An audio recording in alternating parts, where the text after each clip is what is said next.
Mon premier univers, ça a été l'audit interne. J'étais au centre de recherche de Orange, donc rattaché à un très grand groupe, dans lequel je ne me suis pas forcément épanouie. Ça n'a rien de style d'ailleurs à Orange, hein. C'est une très belle boîte, il y a de belles opportunités, mais ce n'était pas fait pour ma personnalité.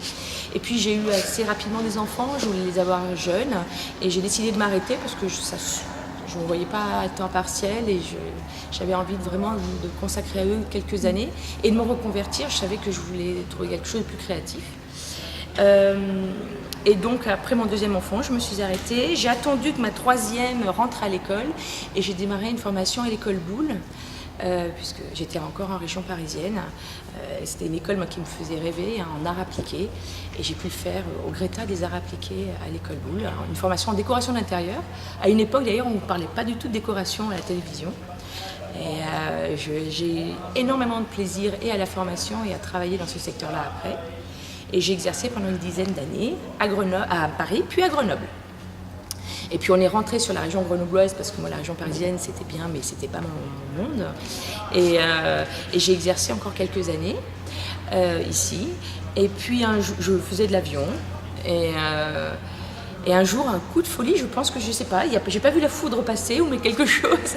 Il y a eu un coup de folie et on s'est dit qu'il y avait ici on avait le premier aérodrome de France, le premier aéroclub de France, mais qu'il n'y avait rien pour les hélicoptères et que ça manquait, et on savait qu'il y avait un vrai besoin et on s'est lancé. J'ai mis tout mon patrimoine et tout mon cœur et c'était il y a un peu plus de 5 ans maintenant, ça va faire 6 ans en septembre. Et c'est avec votre papa que vous partagez cette passion pour le vol? Alors au début oui, mon père était dans l'aventure, il était pilote privé hélicoptère. Moi, j'étais pilote avion. D'ailleurs, je ne suis pas pilote hélicoptère. Hein, ça, je laisse ça à des professionnels, qu'on voit ici. Et puis, il m'a accompagnée parce que pour toute la partie entreprise, lui ayant une expérience entrepreneuriale, c'était important pour moi. Et puis, ça fait faire maintenant 2 ans et demi qu'il a pris du recul, parce que c'était pas facile forcément, moi ça me mettait beaucoup de pression. Et puis lui, je pense que cette pression justement de l'entreprise au démarrage, il y a une pression financière très très forte, l'a beaucoup fatigué et puis il avait eu sa dose de stress, donc il m'a laissé s'envoler toute seule, voilà, depuis 2 ans et demi. Voilà. Et monter une structure comme Hélicer, ça représente un beau défi, un sacré challenge au niveau de la réglementation, notamment les normes, la sécurité, puisque vous faites voler du public, du grand public. Expliquez-moi comment c'est mis en place tout cela. Alors effectivement, on est dans un secteur qui est très très très réglementé. On est maintenant sous une réglementation européenne qui cherche à être homogène sur l'ensemble de l'Europe, non sans douleur d'ailleurs, hein, parce qu'on a des grandes différences d'un pays à l'autre. Et il faut effectivement obtenir les agréments nécessaires pour pouvoir former des pilotes et transporter des passagers.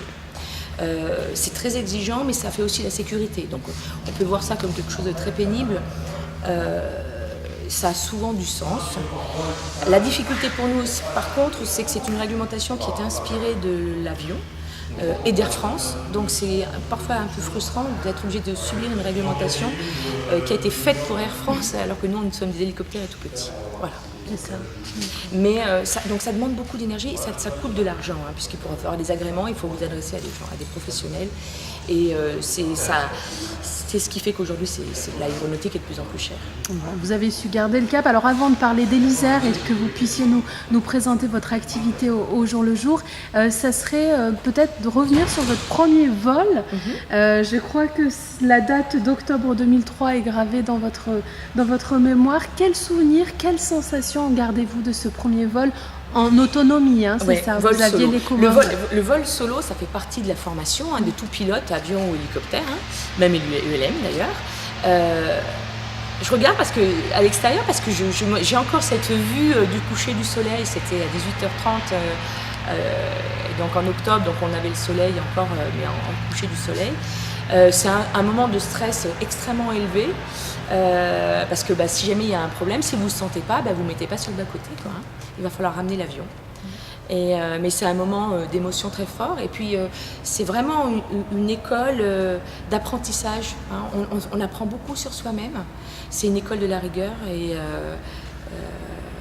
c'est des émotions fortes. Après, pas mal de personnes, même après le premier lâcher solo, ce qu'on appelle donc le lâcher solo, qui ont du mal après à revivre ce stress-là, et c'est une étape à passer aussi. Et en plus, dès que vous êtes dans les airs, tout ce qui est soucis, préoccupations du quotidien, professionnel, préoccupations familiales, ça reste au sol, donc c'est un lieu d'évasion aussi. Alors on est ici donc à l'aérodrome du Versou, dans votre hangar où sont stationnés vos différents véhicules. Cet aérodrome, c'est pour vous un terrain de jeu magnifique, donc des installations extraordinaires ici, mais aussi l'environnement qui l'entoure. Donc pour vous, c'était logique de créer ici votre entreprise ? On savait qu'on avait un emplacement exceptionnel ici avec l'aérodrome du Versou. C'est-à-dire qu'on est dans un environnement qui est montagneux, hein, on est entouré de montagnes, donc c'est très attractif pour le vol, hein, parce que quand vous volez au-dessus des plaines, c'est bien joli, oh un village, oh un autre village, oh une route, mais on se lasse très très vite, alors qu'en montagne, à chaque saison, à chaque heure de la journée, vous avez quelque chose de différent à voir. J'ai fait un vol la semaine dernière, on est allé voir la Meije, alors sans rentrer dans le parc, hein, bien sûr, mais bon, c'était tôt le matin, c'est des moments d'émotion, on se sent chanceux. Hein. Et puis ici, on a une vue, moi je suis toujours épatée quand on arrive, quand on ouvre les portes du hangar, il y a cette vue sur la Chartreuse et sur la Dancrawl qui est une montagne à laquelle on est attaché, qui est exceptionnelle. Et puis on a bien sûr la proximité de Grenoble, qui rend aussi ce site très très intéressant. On exploite entre 3 et 4 appareils. Pour l'école pure, 2 appareils, un français et un américain. Et après, pour tout ce qui est transport public de passagers, on vole avec un écureuil. Et cette EC120 que vous voyez derrière nous, qui est plus pour les vols photos. Voilà. On est en partenariat là avec Mont-Blanc Hélicoptère et HDF, qui est d'ailleurs juste à côté de nous, qui est spécialisé en levage, mais qui a des appareils qui sont intéressants pour faire du transport de passagers. Et donc on a toujours une très bonne entente. Et là on a rapproché encore un peu plus, on s'est rapproché encore un peu plus. Et donc on travaille ensemble et donc ils nous prêtent des appareils. Et pour les véhicules écoles, c'est un Cabri G2. Voilà, hein, donc un appareil français, tout à fait, le Cabri G2, le petit biplace que vous avez pu voir, là qu'on voit ici. Et puis sinon, on a un Robinson R44, qui est un appareil américain, un 4 places. Voilà. Quel type de prestations proposez-vous? Parce qu'on parle beaucoup de ces vols hélicoptères, de cet apprentissage que vous permettez, mais il y a d'autres choses derrière Hélicer. L'école nous permet de faire beaucoup de choses, déjà. C'est-à-dire que non seulement on forme des pilotes privés, à la fin de l'année, on formera des pilotes professionnels, c'est-à-dire des personnes qui en feront leur métier, c'est-à-dire qui seront payées pour la prestation de pilote. Mais on a aussi, cette école nous permet de faire des vols découvertes du pilotage qui sont très appréciés, où des personnes, une fois dans leur vie, essaient de piloter, que ce soit pour 15 minutes, 30, voire même 1 heure, mais on a aussi d'ailleurs des stages découvertes sur une journée. Et puis on fait du transport de passagers, on les emmène en excursion gastronomique à l'Alpe d'Huez, à l'Auberge de Nemours, en Savoie, selon la demande. Et on peut faire également des vols photographiques. On a toute cette partie, ce qu'on appelle le travail aérien. Surveillance aérienne aussi, non? Pardon? Surveillance aérienne également. Oui, surveillance, mais nous, principalement, c'est tout ce qui est prise de vue dans la région, il y a une forte demande.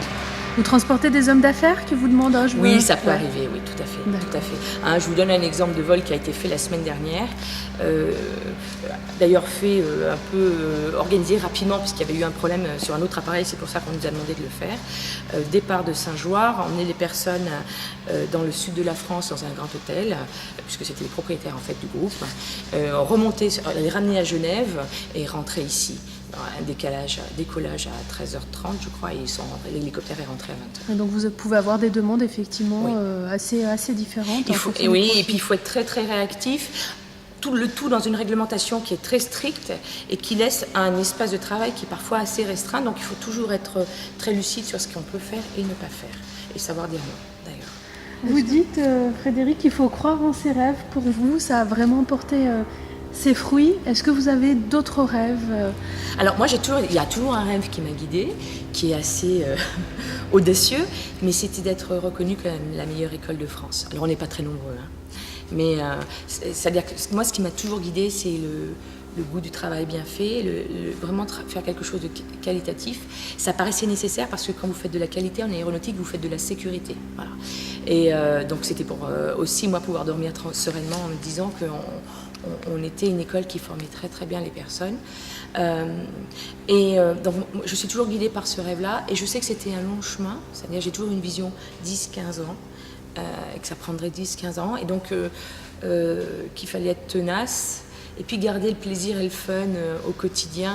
C'est pour ça que je suis très attachée aussi à l'ambiance au travail, et pour qu'on puisse garder le plaisir et pas être écrasé parfois par la réglementation ou les angoisses diverses et variées du chef d'entreprise. Vous avez d'autres projets pour Elisser dans les mois, les années à venir? Oui, donc là c'est la formation de pilote professionnel, donc ça c'est important pour nous. Et ça suivront ensuite la formation des instructeurs. Il y a tout un tas de formations qui peuvent être présentées. Il faut qu'à un moment donné, à terme, on puisse présenter tout ce qui se fait en matière de formation en hélicoptère.